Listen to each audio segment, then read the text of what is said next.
We've got some fresh new young talent doing some things that I know you haven't heard before. 1, 2, 3, listen. You got to have the why, and we know our why. So you don't need to reinvent the wheel. Yep. Millions and millions of people have done this already. You can get help, you can get a roadmap, you can save a lot of time, money, and frustration.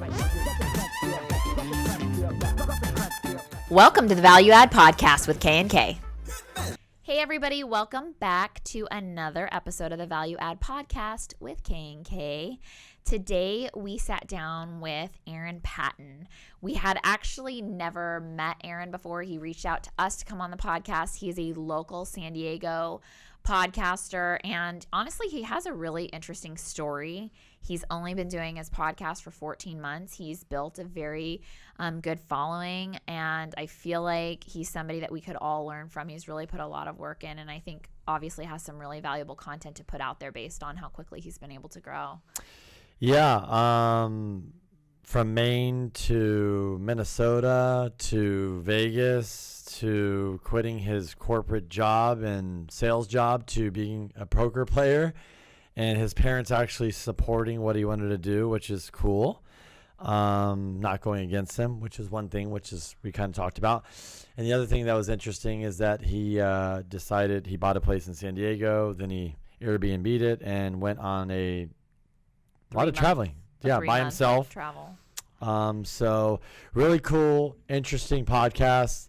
And I think the other thing what's really cool about it is that we are very similar because we both do podcasts, and we've watched how it not only helps your business, but it helps your life, and you get to meet all these cool people and learn. And we got to share some stories. And gosh, what else did we So the name of his podcast is called the New Age Influencer Podcast. You guys should definitely check it out. And then he also has like a motivational Instagram account called New Age Mindset. It's definitely like, I think, a fresh like millennial outlook on, being a business owner or growing a following. He's working on a course currently. I think it's in the kind of testing phase, but to help people to create valuable content that actually can be monetized. But he has a really cool perspective. He's built this thing from the ground up for himself, and I think he definitely draws from his experience as a poker player. Sitting around a table with the interesting individuals. He said he has all the poker tournaments or times he played poker. The other thing that's interesting about Aaron is that he's probably read a lot of books and studied a lot of people and followed a lot of people. So I think he's really taken the content, social media, brand building, podcasts all in a bundle very, very seriously. And he explained some of his techniques on here, how he reaches out to bigger podcasters or people that he wants to get on his podcast, influencers, and how he's gotten them and hooked them, and how it wasn't so easy in the beginning, how it's gotten easier. So if you guys have a podcast, definitely listen for those tricks. And also how he's growing a social media following just by being present and caring and responding back to fans or anybody. Yeah, I think that you don't even have to be a podcaster to take some really good tips on how he's grown. It's really grown his podcast, but honestly, if you are any sort of person that's on social media and you're trying to build a following of any kind, whether it's for your brand or for your business, for your podcast, whatever the case may be, he has a couple of really good tricks on how he was able to grow his account, and I think they're super unique. And definitely, if you follow these tips, I think you'll see a lot of success. There's really, I don't think I've seen anybody doing it. I know that they are, but it's not like you run across people in your everyday life who have these techniques. So it would definitely help you stand out from the rest and get better engagement. Yeah, and I think too, before we jump into it, I think Crystal's 100% right, but also he's very passionate, and he does put a lot of time and effort and work into it, and that's why a lot of us, including us, you get sidetracked or busy, and he's very focused on building this, and he goes into detail the time and effort it takes. But if you're willing to do it, you will see the results. So let's jump into it. Here we go with Aaron. Today we have Aaron Patton of New Age Influencers Podcast on the show. Thanks for coming everybody. on. Thank you for having me on. Wow, influencers. Yeah, I love that word. It's so, influencers is so, I think, it was funny. Everybody's like, influencers have changed so much, right? Like that word. Well, we're all influencers Exactly. in some way or another. I think the connotation is shifting from something that was always kind of bad, but now it's starting to trend towards good because micro influencers are coming about, and you can, if you're actually just being influential in a niche, you don't have to have 1 million followers, then it's a positive thing, and it's just getting your message out there to the world. Yeah, I think the days of like the 1 million followers and all that, it's not really what it's about. It kind of started that way. Now it's like you said, it's like small, micro. Well, you can get there. I mean, it's just I think that there's the negative connotation. I'm happy that's kind of going away because I feel like it's kind of like when Uber first came out and everybody's like, who the hell's going to pay a stranger, to take them somewhere? And now this like influencer thing, it's like settling in. So everybody's like, okay, it's not all bad. Social media is not terrible. Yeah, it's an accepted. It's the way you use it. It's an accepted word and way of life now. Yes. Like it's kind of strange not to be on social media these days. So yeah, you're kind of like, oh, you're not. Yeah, what's wrong with you? Yeah, it's before like you're like, you are. What's wrong with you? Yeah, You're exactly. like, It's almost suspicious, right? You're like, you're not anywhere. Why? Yeah, exactly. Like you can't trust somebody who's not on social media almost. It's like I see you watching my stories, but you don't have any posts or anything like that. Yeah. Yeah, people think those people are weird. Just so you know, if you watch us and you're not posting, Was you're that weird. show you? Like the guy? We Like, see you. Yeah. We can see you. Yeah. No, it's kind of funny too. You're saying Uber, like, right? Uber. So I remember you used to get in an Uber, and you're like, this car's not clean. It's this. You nitpick it, and you grab like, it wasn't clean. The guy was like kind of strange. Now you're like, they pick you up. The car's disgusting. It's like, who cares? Give me the A to B and get there. Like you don't care anymore, right? And I think in the beginning of, influencing and the whole marketing online, I think everybody looks at all the knick-knack, all the negative stuff, and now you kind of like gradually get away, and you're kind of like, okay, so I guess it's not so bad, and then you start figuring out how it works for you. Absolutely. Hey, I'm living that Uber life right now. It's working out fine. I know. So, Aaron, tell us a little bit of your background because you have like a pretty interesting story on how you cool. got here. Yeah. So it started out kind of regular, just high school, the college. I went to high school in Minnesota and just wanted to get out of the cold country. So I went to South Carolina for school. I got an academic like in-state scholarship, so it was cheap, and also I liked the SEC football team and all that. Which nowadays I don't think is a good reason to go to colleges, not for big sports, but if it's affordable, you should definitely go and hone some skills. But after that, I just got my first job in software sales and just worked at like 4 or 5 different companies just doing that. And it was towards the end of my 20s, a couple years ago, where I was like, I don't like this anymore. Like I can only chase money for so long because I just been working in the weekdays, living for the weekends, going out on the weekends, events, fun, all the fun. And it was fantastic. But I was like, once you start getting your upper 20s, you kind of think more long term. It's like, do I still want to do this all the time? Like, no, Mondays was like a bad hangout. Yeah, right? Mondays was a bad day, and Yeah. Fridays was the best day. And I was like, I need to change this up. Yeah. So I was like, what can I do to change it up? And I'm a person that really enjoys risk. Hence, I was a poker player, and I had been playing poker a lot. And I decided to just jump in, go all in. I had a conversation with my father. I was like, I don't think I like what I'm doing anymore. And I said, I think I want to play poker right now. That's it. How'd your dad take that? And he was like very supportive, and I appreciate it very much. He's like, well, you're not going to know unless you try. So that kind of gave me a boost to go for it. That's cool. Your parents are supportive because I think a lot of people have their parents are like, no, you need to, it's like. Follow the conventional. Yeah, way. my parents are phenomenal when it comes to trying new things That's and taking cool. risks Good and for all you. that. And they're the best. So it's really people who don't have that support system. It's much harder. Like it's still possible to break through and try new things, but it's much more difficult. Because you're already dealing with the negative voices inside your own head. Exactly. Let alone for the people that matter to you most to Mm-hmm. push you down on that sort of thing. And I feel like even if poker is not your thing, like at the end of the day, you're not a professional poker player. You're finding your path through trying something different, just like trying things. Things are vehicles, right? We were kind of just talking about like different things in life become a vehicle to get you to the next spot and a vehicle to the next spot. So true. I've said this millions of times, and so have all the guests on my podcast currently. It's like you take the first step, the next step kind of appears. You take the next step, the next step appears. But you can't see to the 4th or 5th step until you take the 4th, 3rd or 4th step. Yeah. So it was paramount for me. So I tried to get into the poker world. I made a commitment on social media to post every single win and loss publicly for everyone to see. So they knew exactly my bankroll, how much I had, how much I lost. Like sometimes I would win a couple thousand, lose a couple thousand, win a couple hundred. What's the best day and worst day then? I don't know. Let's see. It's probably my best day is probably around 4,000 or 5,000. My worst day is probably around like 2,000 or 3,000. Okay. Yeah. So but that wasn't the norm. I was playing lower stakes. I wasn't playing those high stakes all the time. It was more like if I started out well in the low stakes and then bumped up to the mid stakes and then started to, but sometimes I would get in the hole, as any poker player or gambler does. Why poker for you think?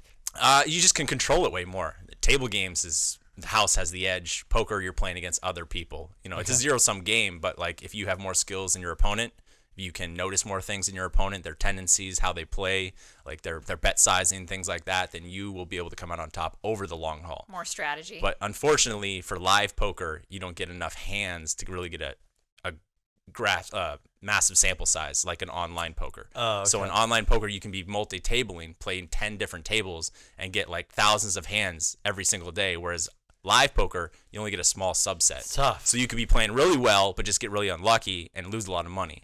Or you could be playing really badly and then, win a lot of money online. and think you're the best. Yeah. So like luck plays into it, but it's more about the edge. But it's a hard beast. And I figured out that I didn't want to spend all my time in the casinos.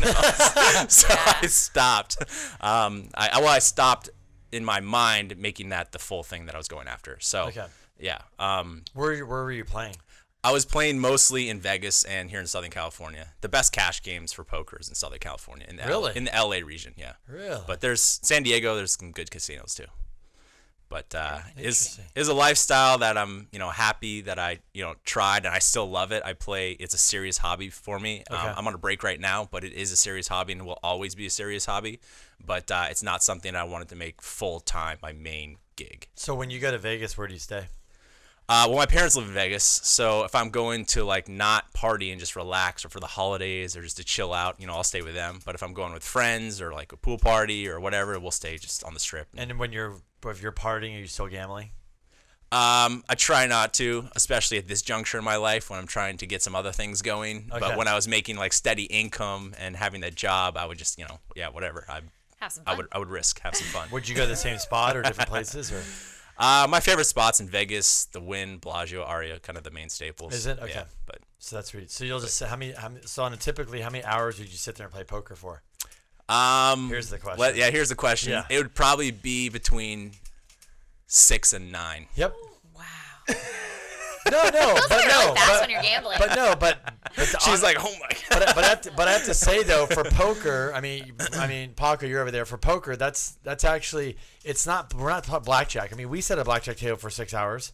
We have, and blackjack. That's a long time for blackjack. Yeah, that's a long time. And the only reason why I that's stayed impressive. there is because Time flies when you're having fun. Yeah, we had a lot absolutely. of fun people at the table. They all stayed. Yep. And we were all drinking. And the dealers were really fun. And I'm like, win or lose, it was about the experience, right? Yeah, absolutely. So 6 or 9 to me is like, no, I mean, we were walking by people. I'm like, that's the same guy. It's, you just. I mean, so my longest session ever has been, I think it was actually over the Mayweather-Pacquiao fight in Vegas. I did like 34 hours straight. Wow. So that was my longest one. Is like Were a you day, drinking Red Bulls, a day or? and a half. I was drinking everything. How was the hangover after that? Oh, gosh. It wasn't great, but I slept a lot. So I'm guessing you're getting free rooms. But that wasn't the norm. So unfortunately, poker doesn't do a lot of comps, especially for the lower stakes. You're not getting a lot of comps. Okay. I mean, you are getting comps like free food and stuff like that, but like free rooms and lavish suites, No. not so much as if Blackjack, you were like a yes. blackjack for sure. Yeah. For sure on blackjack. Yeah, because But- they're. So are you? Are you up then in poker? I'm up overall. Yeah, Overall? since I started keeping track. Like there was a couple years in there where I was just beginning and not keeping track as much, but so probably not as up as much as the public account says. But since I've been tracking it consistently, I am, which is positive. Most people are down. So what's your favorite thing about poker then? My favorite thing about poker is actually what led me to the podcast. So it's like I love the game, the risk, the math, all that. But my absolute most favorite thing is getting the craziest group of people in one common area playing one common game. Like I've said this a lot of times, but like it'd be like me and like a gangster-looking Asian guy, and then like a VP of a corporate company, and then a grandmother, and then a grandfather, and then like just runs. It's just everyone. Like everyone, every type of person from all walks in life. You never know who's from the coming out the poorest door. of the poor to the richest of the rich. Yeah. And it's just like, and the emotions that play into it based on pots and like the different backgrounds, like there's fights that break out. Like there's just there's very interesting things that happen. But I just love the fact that I could like talk to different people from all over the world playing the same game, and I want to bring that into a more productive business direction. So in my mind, that was like podcasting. I was listening to a lot of podcasts at the poker table, like learning a lot, trying not just to have it just be dead gambling time, but actually learn something. So you're allowed to listen when you're playing? They don't care? Yeah, you don't. It doesn't So you're matter. listening to I get a massage, you can get food, you can listen, you can get everything. So Hence how you can sit for 34 hours at a table. very true. Yeah. That's awesome. Yeah, so led me into podcasting, and I've been just applying kind of the same principles to the podcast, just in a different, more positive and productive form, I think. And it's been fantastic. It's been a little over a year, just like you guys, for this podcast. So what made you like decide that podcasting was the next step?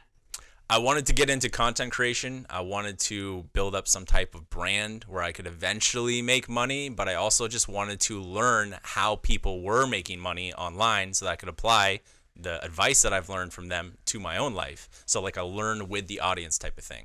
So that was really key. So it's like naturally set up in the podcast where not only is it helping their PR, my PR, and brand awareness, but I'm learning something every single week. And if I start to get like down as far as motivation or something, I always have to put out an episode on Monday. So like motivation goes back up. So it's just like a natural built-in motivator. So it's the best of all worlds, I think, in my perspective. Yeah. So when you were gambling, did you kind of do anything else, or you just like went right into the pod? Because I know you went through some traveling and stuff. Or Right. Yeah. So I started playing poker. So leading up to me leaving my job, which we could talk about that if we need to, but I left the job, the software sales world. I started playing poker, and then I also had bought a condo downtown San Diego in that last year. And so then I started Airbnb-ing it out downtown. What year is this?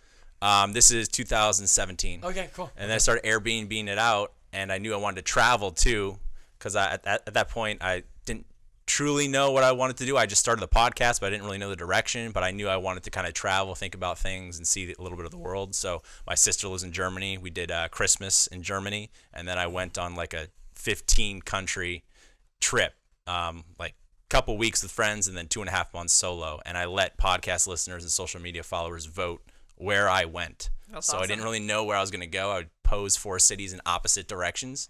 They would vote on Instagram, like A, B, C, or D, and then I would go to that city and then do the same from that city. So That's cool. I had no idea where I was going to end up, but it ended up taking me it started in Amsterdam, and then Belgium, Italy, Croatia, Montenegro, Macedonia, Greece, Malta. Did you go by yourself? Yeah, for 2.5 months. What was the biggest thing you learned? The biggest thing I learned is that I just love podcasting even more, because my favorite activity was just listening to podcasts, learning, and then seeing new landscapes and scenes and experiences. But the biggest thing I learned also, aside from just podcasting. Yeah, like I meant personally. Yeah, too. personally. Yeah. Just the fact that, I mean, I had traveled before. I've been to several different countries, but when you truly see like the backs and the bus stations in Slovakia and like different things that you normally would not travel to, like the non-touristy destinations, like it really opens up your eyes, right? Like there's more than just the pocket bubble of beach life in San Diego. Like there's way more than that. And a lot of people are always in the California bubble specifically, but it's just opens your eyes up to there's so many more people. And podcasting is a forum to actually talk to those people. I was just guesting on a show that it was this younger woman in Italy, and she wanted to have me on her podcast, and she's based out of Milan, where I was. So it's like you get to talk to people all over the world. My podcast, New Age Influencers, was ranked in Ukraine like a couple weeks ago. So number one in careers. I was like, Ukrainians even speak English? Like, but I guess my sister said there's a pretty large influx of younger professionals in like Kiev, which is the main city in Ukraine. And it's like, that's crazy. Like someone in Ukraine can be listening to my voice that I'm recording out of my home in San Diego. And that's just so powerful. So it's just, I think the world's getting a lot smaller. It's so much smaller. Yeah. It's so small. You can connect with anyone. It's the connection economy. So it's just amazing. Yeah, and I think, fortunately for us, like our generation, we've had guys like Gary Vee and, whether you like him or not, or Grant Cardone and stuff. I love Gary Vee. Yeah.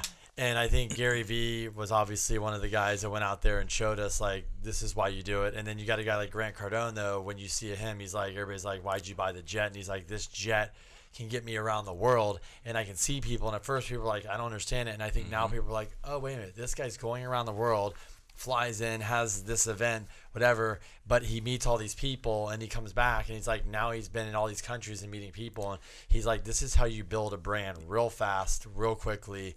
And he's doing a lot through just sitting, in his place in Miami. But when he goes to meet, he can come back. Now he's already had that staple there. Yeah, and it's smart. It's so smart, and he's doing most of those events for free. I went to the one in San Diego. Did you? And I'm in the text club for Gary and Grant. Okay, those are my cool. two that I'm in. So I love both of them. Awesome. And I was just listening to the podcast the other day with Lewis Howes. Me too. Grant, yeah. He's like, well, the reason I actually got that jet was Elena, so she kind of pushed me to think even bigger. Yep. It's like, if it was up to me, I'd just be grinding 10 hours a day in Miami still. But like, it's good to have you guys kind of have that dynamic. I'm sure you guys bring different perspectives to what you want to do with this 100%. thing. So that's a good dynamic to have for sure. Yeah, I did the how I got into this. I don't know if you know, but is we didn't do any social. We never did any marketing in our business, and we were pretty much all referral. And we sold our property management company. And I was like, I want to take the time we're putting in there. Crystal's like, great, here we go.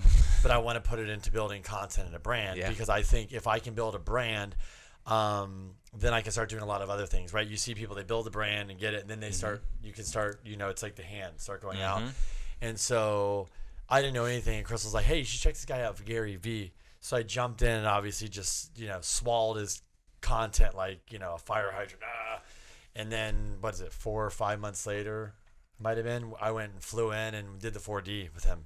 Oh, you did? You Yeah, did a so 4D? I'm sitting in Okay. a room with That's Gary. That's amazing. Not even really doing much social media. And, I'm at the end of the table where he's going to sit for 2.5 hours and we're doing this whole thing. And then he comes walking in and everybody does their stuff. And I kind of give my whole story in real estate. And it's like, and he's like, I'm like, okay, so tell me about you. He goes, so what do you want? I'm like, well, what am I doing? What do I do? He goes, what do you mean? I go, what? He goes, you know what to do, right? I go, I don't know. He says, just fucking go do it. I was like, what do you mean? He's like, just go. Everything you know in real estate, fucking give it away for free. That's what you're going to do. So I told Crystal, what do you want to learn? Give every fucking thing away for free. We're like, what does that mean? So, you come back and you sit down and really it's content. It is. And just like you. Exactly. So that's why we're talking about it's like, just like you do. It's content and ungated content, meaning that people can consume it without having to give any info about themselves. So they can just be scrolling and consume it and then like your stuff and maybe listen to a little more or watch a little more. And then if they become a fan of yours, which not everyone will, most actually won't, but some will. And then they kind of move up the ascension model of like, okay, I'll give an email address and then you give them more value. And then, okay, I'll get into some community, give them more value. And then maybe I'll purchase something from you in the end. So really, like, it's the 20-80 rule, like 20% of your money is going to get made, or 80% of your money is going to get made from 20% of your customers. And So true. And then 20% of that 20%, I actually heard it the other day, it was like a 64 or 4% rule, where only 4% of your 20% makes up like even 80% of that bottom line, like the high ticket stuff. So I'm not even into that world yet. I've just learned all this. Like, so it's amazing. Like, it's funny. That's what we're literally learning. Like, we're at the same kind of spot. Because even Grant said, like, we put these free events on and only 22% of people show up. What? And then he said that Lewis and them were saying how many people bought a $1,000 ticket and never showed up for the 10X Exactly. event. It's crazy. Probably more people showed up that paid for the ticket, but it's true when you have a free event, and I really believe this is like when we did go to 10X and Russell Brunson was talking, and it was like, and even Grant was saying, like, I give tickets for free to like relatives or friends or whatever, and they don't do anything with it. Yeah. The guy who paid $3,000 to be here, he's invested. He's like, I'm serious about this. I committed to this. So it's like when you get something for free, it's like, meh.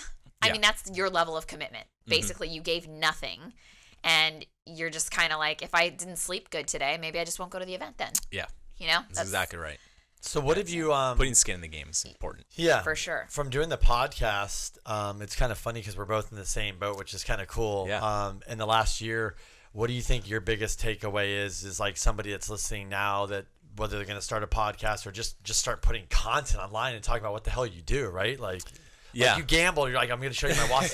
That's cool, but it's like and then you travel, you're like, here, pick a spot. It's cool. You're like getting people involved in your life. I think. Yeah, it's just smart. the actions created things. Like if I hadn't started playing poker and like outlining it on social media, like would I have ever even gotten into the influencer kind of interest or game? Maybe not. And if I hadn't been unhappy at the job, would I have ever even had the balls to quit or something? If like things happen for a reason.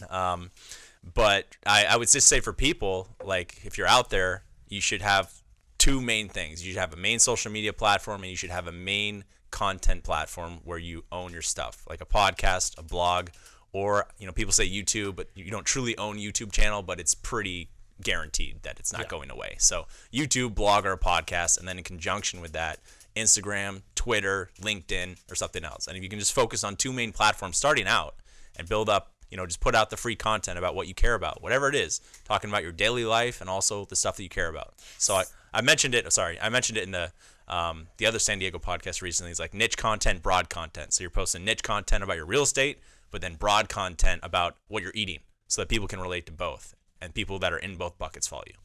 I think, when people have something in common. I mean, when you were doing like face-to-face sales, that's the first thing they said, like find something in common with people. Do you play golf? Do you do this? I mean, this is like for social media, essentially what we're doing is like by showing your daily life, you're showing like, hey, we actually have a lot more in common than you think. Exactly. Daniel G, he's on one of the guys that I kind of follow closely. He's like a sales guru guy, closer. He was talking about it. I'm not sure if we can swear on this podcast. Oh, yeah. Okay. He's already. No, don't fucking swear. Okay. I swear all the time on my podcast. So I was like, all right. No, you're good. But he's like, people come in here and they try to sell you something, and he's like, dude, like, I don't give a fuck about you. You haven't complimented my shirt yet, so I don't care about you.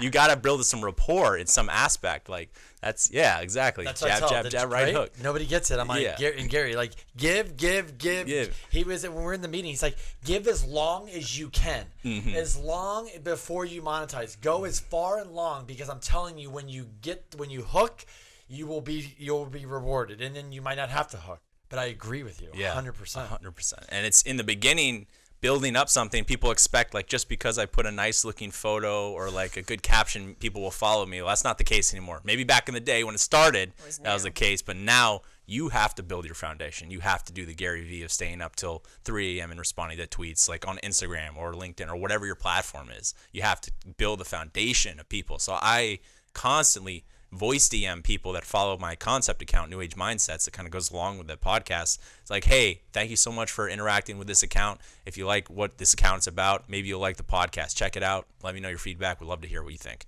Like sending 25 of those messages a day. Smart. Or 50 or whatever. Like just block out time to do that. No matter what you're doing. If you have a podcast or whatever channel you're on or whatever your thing is, like just reach out to people. Having one-on-one conversation is the single most important thing I think I've learned that you should do to start building a brand online. I like that. That is very Gary Vee-ish. Yeah. But no, that's what Gary did in the beginning. Nobody gets. He goes, that's why he says, you motherfuckers, nobody gets. I was over here doing this. Yeah. He put the kid to bed and he worked from whatever till whatever, and they didn't get that. Well, it's the same even, like, there's some other people like Ricky Carruth or like a Ben Anderson, whatever. I realized once I started, I follow them, and I mean, not even like 2 minutes later, I get an email that's like, hey, thanks for the follow. Like, I mean, it's kind of something similar to that. And it's like, how many people are really doing that? There's very I'm few. terrible about it, yeah. So it's also impressive when someone actually noticed. And I would say, too, like, the big guys like Carruth or whatever, I know he's pretty big time, right? And, they have the automated messages, and they can do that because they built up a brand. But, like, when you're a small guy or a small girl, when you're starting out, if you just send out auto messages, that doesn't have the same effect. Like, I can tell exactly when there's an auto message, and I almost always ignore it or have a bad taste in my mouth from that person. So it's more, if you send a voice DM, that's the absolute best thing you can do, because they can hear the inflections in your voice. Smart. Or a video DM. It takes longer, but like,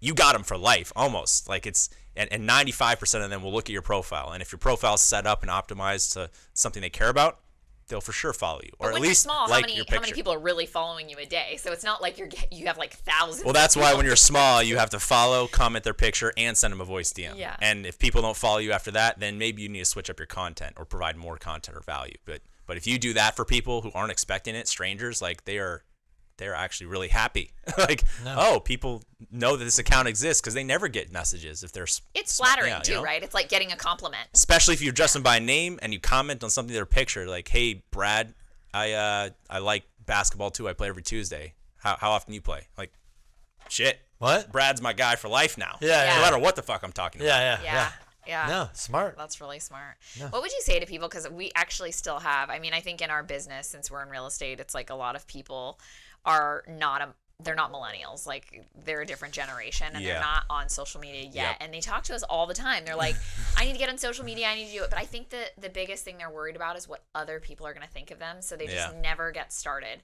What advice do you have to people who, like, care so much about what people are saying? You just got to work it out. I've been posting constantly about that kind of stuff. Like, no matter how old, young, pretty, ugly, smart, dumb, whatever you are, people are going to like you and not like you. There's gonna be both always. So you just have to get over that and just start posting. And it's like a muscle. It's a social media muscle. When you start posting more, then you build up more confidence. But if you post a story and then delete it, it's like, oh, I don't think people are gonna like that. Then that kind of detracts from your confidence. That's funny, people do that. Yeah. So I started to do that. I did that a couple times when I first started posting about the podcast. Like, am I talking about this too much or whatever? And then I saw a quote or something. It's like, you should be talking about your stuff if you believe in it. If you believe in your message and your product or service or whatever, you should be 100%. Fucking promoting it. Yeah. And if you're not, then you're doing a disservice to people out there. If you actually believe in it. If you don't believe in it, then people will see right through that as a fake person. But if you believe in your stuff, you promote it. So if you continuously promote stuff and post, if people are afraid, it just builds up that muscle and builds up that hard skin over time. Yeah, you may get an occasional, what are you talking about, or what the hell's wrong with you? But when you're small, almost no one's going to respond with hateful comments. It's really only when you get to a certain level that people start hating on success or whatever you're getting. Which is amazing. Which is a reflection upon themselves. Yeah. So. I agree. I think until you have got a pretty sizable influence, I think most people are they definitely are complimentary of you putting yourself out there because it's something that they wish they could do or something that they feel nervous about. So they automatically kind of like you just by virtue of doing something that they're also nervous about doing. Yeah. However, a dark side to that is that a lot of people in the beginning will support you, but then your family and friends will drop off. And because if you make progress, then unfortunately, lots of times, if you're doing what's in best interest for your life, then it's like a self-reflection on their lives. And if they're not doing something similar or not taking action, then they kind of don't like you just because they don't like what they're doing, which is unfortunate. It's shitty. It's a shitty situation. But my hopes is that you see that and then have some people start trying to do some things. So I know for a fact that a couple of my friends who are trying to think about long-term stuff now because of what I've been posting all the time, whereas before maybe they wouldn't, and maybe they sort of messed around, for the last couple of years. But they're starting to take some action. They're like, I kind of want to start doing this or putting my money in real estate or starting this podcast or making this Instagram account better. And they would reach out to me and it's like, shit, all right, some people do resonate. Yeah, some friends and family are always going to drop off, but fuck them. Well, I mean, you're like that's their issue, That's a personal that's their issue. But how cool is it? You don't have to treat them badly, but just continue doing what you're doing. Don't make it stop. But that's awesome that your consistency could, it's kind of amazing that it takes that long and that much consistency, which is why we always say this is a long game because some people might be a week or a month or a year or 3 years. Yeah. But if you're constantly putting that out, because Kenny's had that a lot because he's the super early morning guy. So he's definitely had a handful of people that have now said, you kind of got me to move my ass and get up earder in the morning. And that's pretty cool because he does it every day. It's really cool. And for some of us, even me, sometimes I'm like, here he goes again, 3:45. But they just didn't understand it, and then they get into it. They're like, oh shit. They're like, I'm not going to go to bed early and do that stupid. And then all of a sudden they do it. They're like, wow, okay, I get it, And so, no, I completely agree with you because the other thing is let's just be honest. If you don't post and you start posting, there's also going to be your circle around you. Mm-hmm. People will probably give you shit. Like, what are you doing, bro? Yeah. What's this? All of a sudden you post and they're going to start kind of cracking you and knocking you.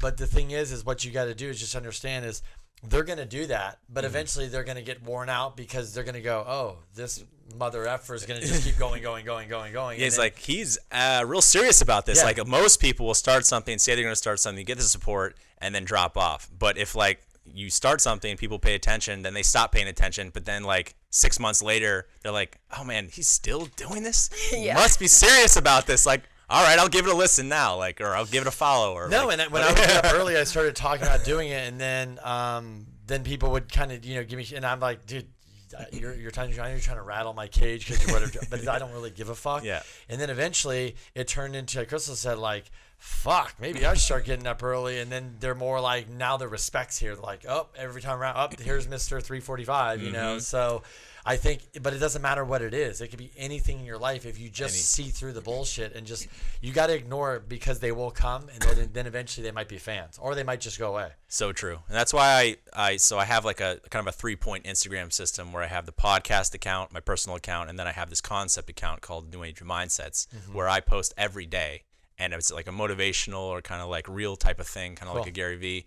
But it drives me, since I have to post every day in my mind, and then it helps everyone else too. And then like, so I'm always constantly just getting this firepower of motivation and whatever, which is great for a lot of people. But if they don't take action, it's kind of useless. So like, I constantly try to force that, taking action is a big message. Having fun while you're doing it so you don't get burnt out, that's a big message. Like a lot of different things and shifts there. So what is the message you're kind of like through your stuff? What are you trying to push? I know you're trying to do the content, push that, but really, like, what is your motivation to push out to people to like encourage? Or help? My message is simple. It's like, have fun first and then work smart. Meaning, have fun doing what you're doing. I have a blast putting out my podcast for $0, so you can bet your ass I'll have fun if it starts making me money. So like, have fun first doing whatever you're doing. If you're doing like rock climbing YouTube videos or interviewing people in Manhattan or whatever the hell your thing is, like, just have fun doing it, because that's, that rubs off on people, the vision. And then working smart means actually providing content to people that helps them with a problem, but doing it where you can scale it, meaning digital, online, social media. Like, not, gone are the days where you just have a brick and mortar ice cream shop and think you're going to be a multi-millionaire, because that's not scalable, because your only audience is like one little corner, one little city block. Whereas the internet, 7 billion people, and like at least a third of them are online. So it's just getting your business digital so you have that market, and then approaching it the right way, taking action, and just keep going. So having fun and working smart. It's not about working just hard every day and churning out hours and trying to get experience, like being a 40-year man. I always say it. This is like something from Peter Voogd, who's a big inspiration too, who I'm sure you guys know. But it's like working right. Like, you should be having different years every single year, because you're trying new things, making tweaks here and there. And if you're not trying tweaks or growing, then you're essentially staying stagnant or going backwards, and you're never going to truly ascend to the levels you want to if you're doing that. Yeah, Peter's definitely like he's like mastered that. So it's funny because his wife is wino poker, Kayla. And so I met Kayla playing poker in the poker community. Gosh. She's a big poker person, So really funny. big ambassador for poker. So I know all like the vloggers and all those guys in poker, and played with them at meetup games and doing Instagram games and stuff. But then her husband is Peter, and I had no idea who Peter was. But then I started following him, and he's even bigger in just the self-help motivational space, and he's awesome. He's played with us a couple times. Like, he plays poker for fun. He doesn't he's not really happy when he loses, but he doesn't play it seriously like Kayla does. But he's an amazing inspiration for millennials. And what he's good at is I do follow him, and I think what he's really good at is he's very clear and very direct about saying, like, if you're negative in my life, you're out. Yeah. You're gone. Yeah. Like, if there's anything that's like not if I'm going here quickly and you're getting in my way, you're out of my life immediately. Get the fuck out of the way, because I'm going this way. Exactly. And I know he's kind of has an interesting life because he travels. I know the kids probably slowed him down a little bit. Yeah, he just had a kid. So. Yeah, but he's all over the place. But that's what millennials need to hear, because they're so caught up about worrying about all this other crap. And balance is like one of the best things he talks about. It's like being balanced. Like, if you become a millionaire, but you're shitty like with your relationships, then that's kind of off balance. You need to be like, get everything together at once. Your health, your relationships, your money. It should all go up together. And if one's dropping, you need to focus on that. It's like, that's why like multi-millionaires, some of them are so unhappy because they're not like they treat people like shit, or they're overweight and they're not healthy, or like, and you can't live a truly like dominating life if you're just rich, or you're just fit, or you're just married. Yeah. Like, you got to have other aspects. Yeah. Crystal, you're listening to that because Gabby Reese, and she just started a podcast. I don't know who Laird Hamilton is. Oh, yeah. Okay. Yeah. So they just started one, and obviously he's a very extreme person, the waves and this and that, but they're talking about, they go from Hawaii to Maui and all this, but people are very intrigued by them because Laird's Laird. If you know Laird, if it's Laird, you just know who he is. It equals all this stuff. And then she's this lady, but they're talking about it's like a lot of people say it's not even balanced. It's like I just created a life where it has all of this stuff in it, right? It's like my time, my family time, my work time, my content time, whatever, but it's just got to fit in the whole day. And I think the beauty of it all is you never really feel balanced. We're always struggling to get balance. Exactly. But as long as you're in the struggle, like you're doing something right. As long as you're just accepting it. So I think that's like I think that's like the big movement of our generation too, is being much more self-aware about those things. Is like, okay, because I know the thing is, it's so cliche. Everybody talks about balance. I hate when people talk about. I've heard a lot of people say that, but it's like, if we're being honest, we're all struggling for balance. Yes. Nobody's saying you're ever going to get it or achieve it. Just like every time you climb a mountain, there's a new mountain that you need to climb. So it's like we're never going to have that perfect balance. Especially you get married, you have kids. Like I feel like even for me, some days I'm like 50-50, and it's like I'm always struggling to at least somehow get to 120 or 130 or whatever you can do. But I think it's more about the struggle and the awareness to create the balance is always better than if you just didn't try at all. Yeah, just being conscious of it is important, being aware and cognizant of it. If you're just flying by ignorance, it's kind of, it'll eventually bite you in the ass. But I think that's why social media is so great, because there's so many positive messages out there. Really is. And you can follow so many positive people. There's also way negative all the time. But like if you start internalizing these messages, like a 14-year-old can, like if a 14-year-old goes to my account, New Age Mindsets, and watches every video highlight, they will be 10 times smarter in like a half hour than probably like 5 years of school, which is crazy, because it's like clips from all the best quotes from like the people who've made it. Like, and that's crazy that you can do that as a 15-year-old. Before, like back in the day when there's no social media, it's like, okay, you had to read books and stuff, and go to the library. How many 15-year-olds are just going to read a book all the time? But people will be on social media and just get these quick clips of motivation, these quick doses of new, learning techniques or ways that I want to go. So that's why you have like 13, 14, 15-year-olds like DMing people like, I don't know what I want to do with my life. Like, that's why they love Gary. You're a teenager, Like, he's real. He's but honest, at least they're thinking about it, which is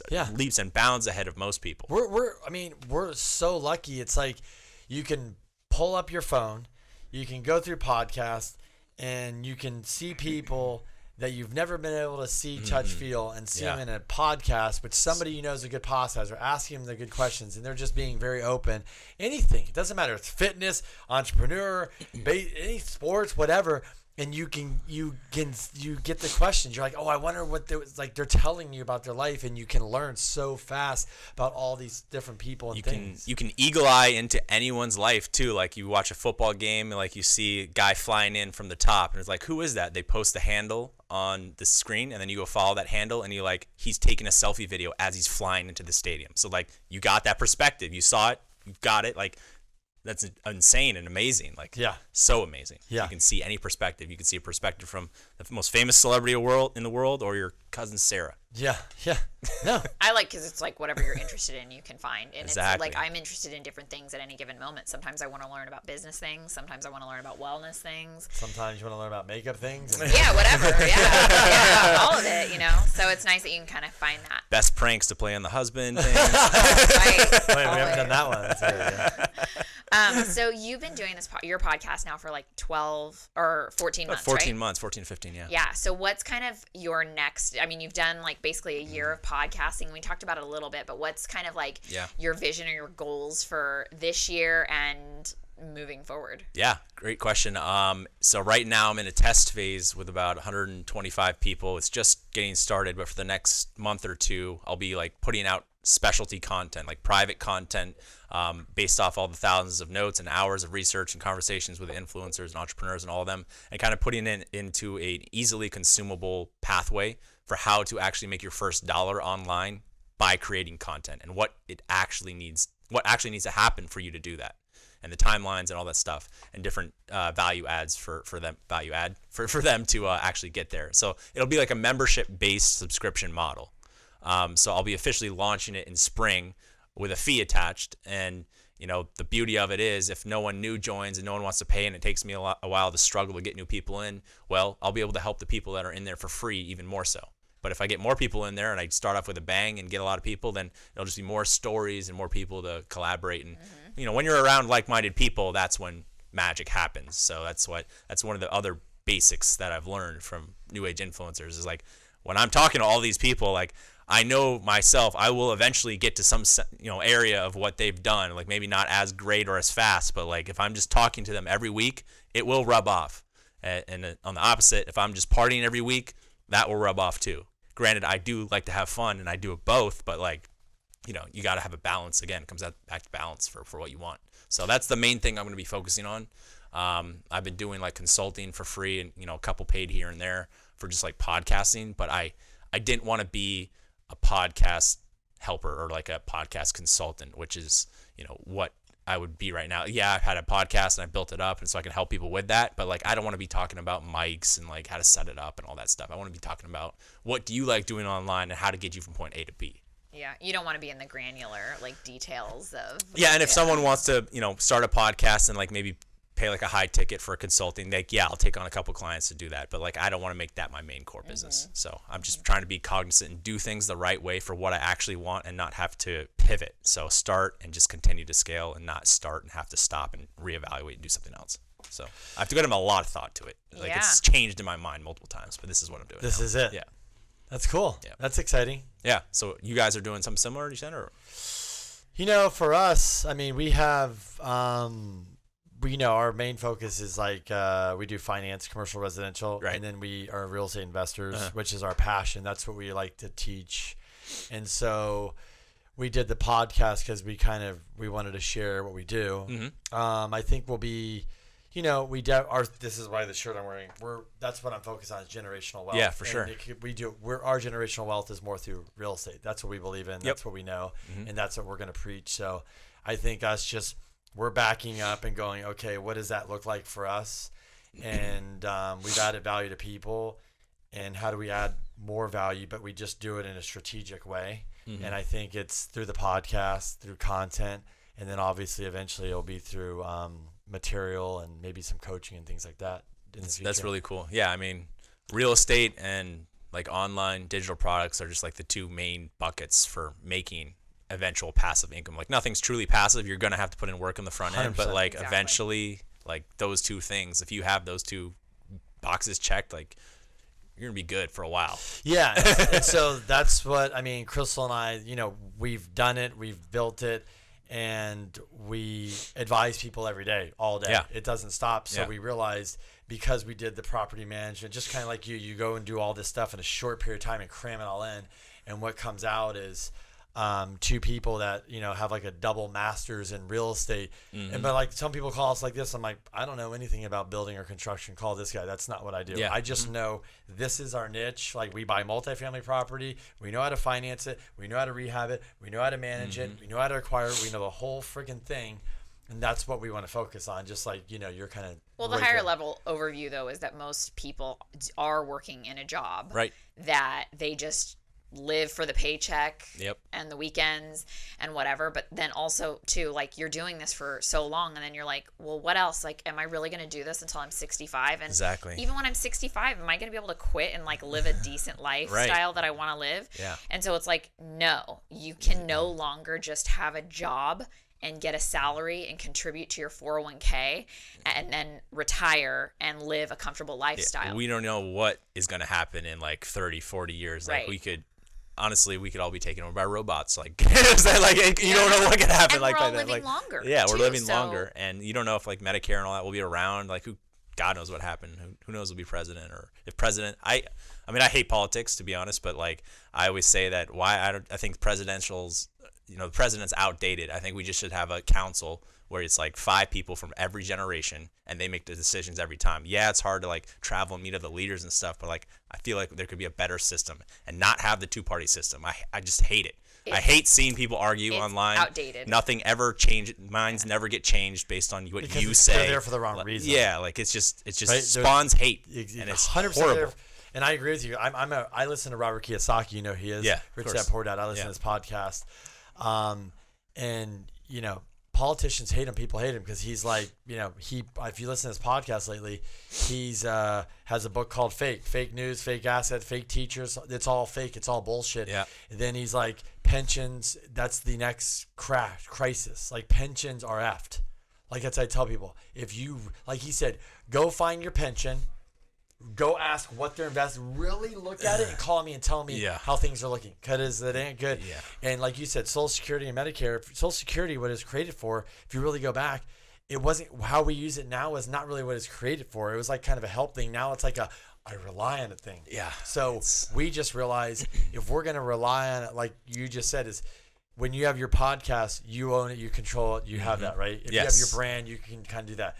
When it comes to real estate or this, it's like you can touch it, feel it. But like if that shit goes away, but I have buildings that pay me every month, cash flow, Grant Cardone, you've heard him a million times. Exactly. So it's like we work, so we take our money and we buy assets that pay us, and then you get big enough and you can take all that cash flow and you want to piss it away and be stupid with it, fine. Go buy a jet and all this shit. But because it comes in the next month and the next month. Yes. And that's just what we believe in. So, and we meet a lot of people that want to do this. They just don't know how to do it.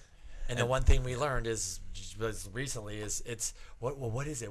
What's your why, or what is the question? It's what are you What problem are you solving? What problem are you solving? Like what are we? And we're like we're solving an insecurity problem. That somebody, you're solving an insecurity problem. You want to start a podcast, you want to do this. They can't even sit there and take one video and they erase it because they're worried about. We're solving another problem of how do I do this? I don't even know where to get started. Who do I trust? Exactly. No, I love that. Yeah, that's the reason what I'm going to be doing what We're all I'm doing. solving Like, that problem. it's like, Right? it's It's like, crazy. letting people know. A lot of people need their hands held. Like, yes, you can go online and consume all the free content. You can go back, listen to all my episodes, listen to all your episodes, or you can just maybe pay a small fee and get it all diced to you. Well, you need a roadmap. I think but you that's need like, a roadmap. You need a success path. One of my favorite people for like membership is Stu McLaren. Is like, you need a success path where you can define where you are on the success path, define where you're going, and what actions you need to take to get there, and then be held accountable by someone who's actually doing it with you. That's kind of the magic formula. No, and I think a lot of us in life, like you even said, when you start posting content, your confidence goes up. And I think people don't post, and I've literally, Crystal knows, I've literally sat there and I said, why do you not post? And I know what their answer is going to be, and they go, well, I go, no, just be honest. Yeah. Because I'm worried about what people are going to think. Right. And I go, but isn't that sad? And like what you're, like Laird Hamilton was saying, he goes, isn't it amazing that, what is it, Crystal? He said, we wake up in a world and we're worried about, like, feared of this stuff. But he goes, you could die today. We all live in Exactly. fear, so he's like, you could die at any point. Like, I could die today, like, on my way to work. So why not take the chance? Like, why not take the risk? Exactly. Why not travel the world? Why not Why go be a not? poker player? Why not start a podcast? You gotta try. Like, unfortunately, I've had friends who, like, one of my friends a year and a half ago got hit by a car in Atlanta and he's gone. So like, you never know what could happen. I did a podcast episode about that, that week. But you never know what could happen. So if you're not making the most of it, then what's the point, right? And I think the worst, somebody said this the other day, and it's so true, because I think I'd rather know that I failed at something than to live with the fact that I never tried. And I post that all the time too. I'll yeah, never know. Regret is way worse than failing. If I can try everything and fail at everything and then just go back to the job, at least I can be happy mentally. Right? Exactly. So because at the end of the day, when you put your head and sleep at night, like, you're just dealing with you.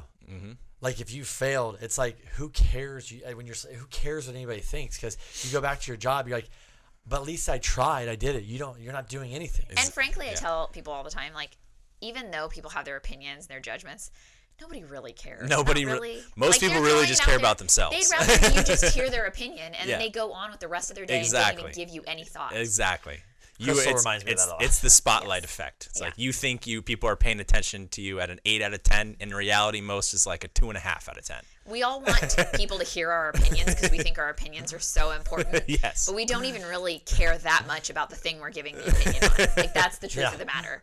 Yep. So I'm like, I'd love to feel like I'm so special and people care about me so much. But the truth of the matter is, they have their own lives and their own shit they're dealing with. It's just layers. And so that's why if you I was just a minor distraction. just a minor blip. That's why it's so key. And one of the people I work with is Mark Lack. He's a personal branding guy. It's like, people don't care about your opinion. They care about how your opinion makes them feel about themselves and their opinion. Because everyone relates it back to themselves. So it's important how you make them feel about themselves, not about how they feel about you. 100%. Or how they feel about the hardest thing. To do right and there. It's What hard you just to do. said is the hardest thing to do. It is hard to do. Like in what we're talking about. Yeah, because sometimes like on my stories, I'll post the craziest videos of shit or someone of like someone twerking, and then I'll post like a motivational account just to see like who unfollows. Like just to see if you're still following me after the craziness I just posted, then you'll follow me for anything. Yeah. So like sometimes but I just have fun with it. It's like you gotta not care about that part of it. Have fun,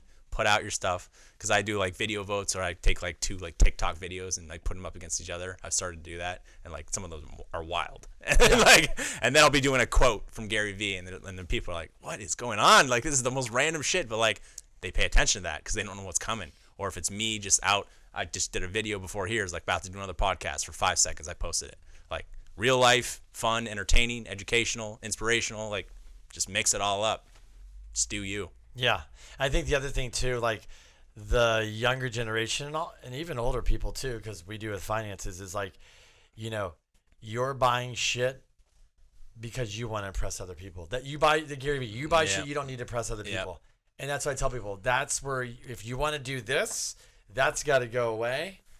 And maybe you can come down the road and you got to focus on. At least in the beginning and the start, if you start making some true, moves, then yes, you can reward yourself, of course. But if you're sacrificing the business health and like growth for the flash, then you're always going to be at a ceiling. Well, like Grant says, like pay the price now so you can pay any price later. It's like, just like you said, I mean, to even growing your podcast or your following or anything like that is like all about those hours that you're putting in DMing people and all that. Like it's not necessarily what you want to be doing then. It's more about the payoff that you're going to get later. Exactly. So same thing with saving your money. Save your money so you can go buy things, invest in things. So then you can go buy that watch or that car or that whatever things that you're into. When I was working, I would go out at least like 3 nights a week and always go to events, be the yes guy, down to go to the event, down to go to happy hour, down to go to this. Now I'm the no guy. Like I deny 90% of things that are happening around me with friends, unfortunately. Because I'm doing what's best for me right now, but like 99.9. Yeah. But it's like, sounds like you want to go watch Tiger tomorrow. I was like, I love Tiger. I'm a huge Tiger fan. If he's going for the break the record on Sunday, I will absolutely be there. I'll pay hundreds and hundreds of dollars to go see him break the record of all time. But like Saturday, I got to shoot some videos, unfortunately. So I'm not going to go just to see Tiger today. I've already seen him lots of times. Like denying people like that. It's like, you coming out tonight? No. You coming to watch the football game? No. I watched 1 football game this past season, which is crazy because a couple years ago I was in like 5 fantasy leagues and I didn't miss 1 game. Yep. So it's. I tease Kenny all the time. I was just saying to Monty actually the other day. This is funny. Yeah. Kenny Kenny doesn't know what it's like to just hang out just for the sake of hanging out. Like if he's gonna go hang out with somebody, there is a purpose. Like it's a workout. It's to talk about some business thing. There's a like, reason why I'm sit at someone's house. And I tell people it's like people don't like to hear it, but there's a reason why I'm probably by myself a lot is because I move in a certain way, and a lot of people are like, that's pretty fast and gnarly after a while. So I said, that's why I just kind of do. It was like, okay, first we work out at 5, then you move to this, then this. Like, this is out of control. I mean, I've got her to get up, but it's like, I'm like, but I said, it's okay, but this is what I need for me, So I agree. I think people, they're saying yes, yes, yes, yes, yes, but they want all this, but they say yes, yes, yes to this stuff that's a distraction, Yeah. And it's hard. I get it. It's super hard. Like when people go, hey, you want to go to dinner? I said, sure. And they go, 8. And I said, 8? 3:45. I said, I'm going to be home at 8, right? Like, so now it's like, now they know. You want to go to dinner? And I can do 5. Bingo, so. Yeah, and it's you're intentional with your time, which is key. And I think it's easier. I'm an introvert, so it's easier for me to be, alone more than some extroverts, which they need to have people around them all the time. But I always say I'm an introverted extrovert. So I'm usually introverted. That's like most comfortable, but I can be an extrovert in any situation if I choose to. That might be me. I think there's actually a lot of really successful people that are like that. Like you see them and you think they're probably very social, but they're not. You know, I mean, they're like in I business love being by myself. I know it's weird. No, I do too. Like that's what I was asking when you travel by yourself. Like, Yeah, I enjoyed it thoroughly. Like I didn't have to please anyone. I could get up and do nothing all day, or I could get up and do touristy stuff all day. Like depending on how I felt. Or if I'm hungover, I don't have to do shit. Like yeah.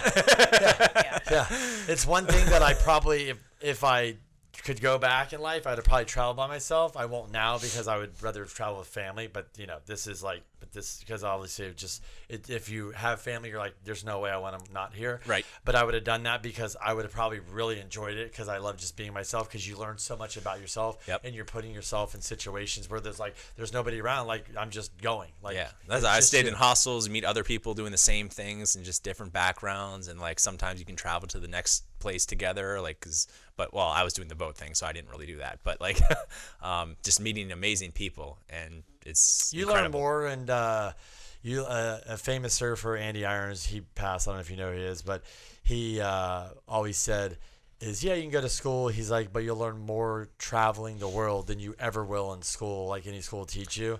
And he was known because he was a surfer, and he went right in and traveled the world. And he was just like, I tell people, you go to these places and you see other cultures and how things are, and you come back here and some things are good and bad, but it's like there's a big world out there outside of the little bubble in San Diego. Yeah, I said this on the most recent podcast I was on. It's like I've learned more in the past year or 2 years from traveling and podcasting than I have in the 10 years combined previously with school, high school, college, real world work after that. Like everything combined, it's been this past 2 years exponential growth just as a person. Not my bank account, but mindset and things that matter that will set me up in the future. Yeah, I mean, you just being here, it's like we're kind of the same thing. You said a couple things, we'll probably go away. That's a couple smart little nuggets of information. You take away. Like that's what it is. You meet somebody. It's like when I went to see Gary Vee, I never even posted this video. I have it, which I will one day of us. And it was like, I'm like, I just want one thing, just one. My one takeaway was just fucking go do it, dude. Get out of your head and do it. I was always so in my head because I am an introvert. Because I'm like, I wasn't scared. I'm like, I just got to do it. But once I take a leap, Crystal knows, like, oh, fuck, here we go. He's going to sprint. I'm going to go. Like, I go in the water. If it's shark infested, fuck, they better catch me. I'm going to swim, Yeah. But that's how you do it, too. Exactly. Which I see and I appreciate. I thrive on the risk. It's like maybe I'm just trying to bring my net worth down to close to zero so I can build the motherfucker back up. Yeah. Yeah. But honestly, it's kind of like if you're going to do something, go all out. Yeah. All in. Yeah. Go all in. Yeah. Literally. Push it all in. Yeah.